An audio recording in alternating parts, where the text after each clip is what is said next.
Alors justement, venons-en à ces attaques, à ce qui fait dire tout à l'heure à Raymond Barre que ce suicide était la conséquence de certaines ignominies et d'une grande bassesse. À ce qui a fait dire aussi à Jacques Chaban-Delmas qu'on pouvait presque parler d'assassinat. Tout se concentre vraisemblablement autour d'un dossier, celui de l'achat d'un terrain et de la construction de la résidence secondaire de Robert Boulin à Ramatuelle, près de Saint-Tropez. Paul Lefebvre nous explique maintenant les aspects techniques, vous allez voir, assez complexes de ce dossier révélé par la presse il y a une quinzaine de jours environ. Cette maison de vacances est sans doute devenue le cauchemar de Robert Boulin. Mais elle n'existait pas en 1967 lorsque l'affaire du Val-de-Bois a débuté. À cette date-là, un promoteur, Henri Tourné, était propriétaire de 36 hectares à Ramatuelle pour lesquels il obtient un permis de construire un lotissement, mais comme Henri Tourné tarde à construire ce lotissement, le permis devient caduc et une nouvelle réglementation en 68 lui interdit d'édifier le projet. Dans cette affaire, il semble d'ailleurs que Henri Tourné ait toujours cherché à faire pression sur Robert Boulin pour obtenir, malgré la nouvelle réglementation, un nouveau permis de construire pour son lotissement.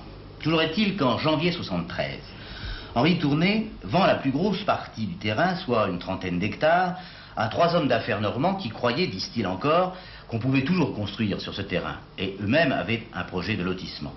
Cette vente n'est pas enregistrée au bureau des hypothèques de Draguignan pour des raisons qui ne sont pas très claires.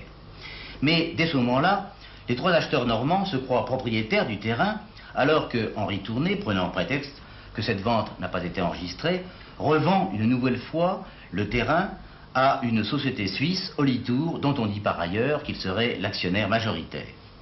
Rien ne prouve que Robert Boulin ait été au courant de cette double vente lorsqu'en 1974, il achète à la société suisse Olitour 2 hectares à cet endroit pour y construire une villa. Et le ministre, respectant la nouvelle réglementation, présente un projet et obtient son permis de construire, édifie sa maison de vacances. Mais les 3 acheteurs normands contestent tout de suite la vente et par le fait même la validité du permis de construire obtenu par Robert Boulin. En 1975, sur plainte de la Chambre des notaires de la Manche, une information est ouverte qui débouche, après quelques péripéties, qui débouche le 12 juin 1979 sur 2 inculpations. L'inculpation de Maître Groult, le notaire qui a enregistré, qui a accepté d'enregistrer la vente entre Henri Tourné et Olitour, et sur l'inculpation aussi d'Henri Tourné, accusé d'avoir vendu 2 fois le même terrain.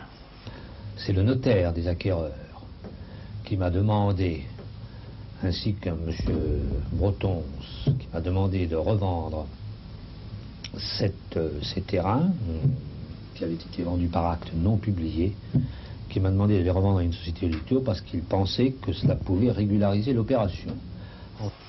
Depuis 1976, Robert Boulin tentait de savoir, à l'aide d'un notaire de Gogolin, s'il était réellement propriétaire de son terrain, si sa parcelle faisait partie des 30 hectares vendus une première fois à Henri Tourné aux 3 acheteurs normands. Il semble qu'une étude de géomètre établie le 13 janvier 1978 ait révélé que le terrain Boulin ait été en effet vendu 2 fois par Henri Tourné. Il semble aussi que les 3 acheteurs normands aient refusé d'échanger le terrain Boulin contre un terrain libre.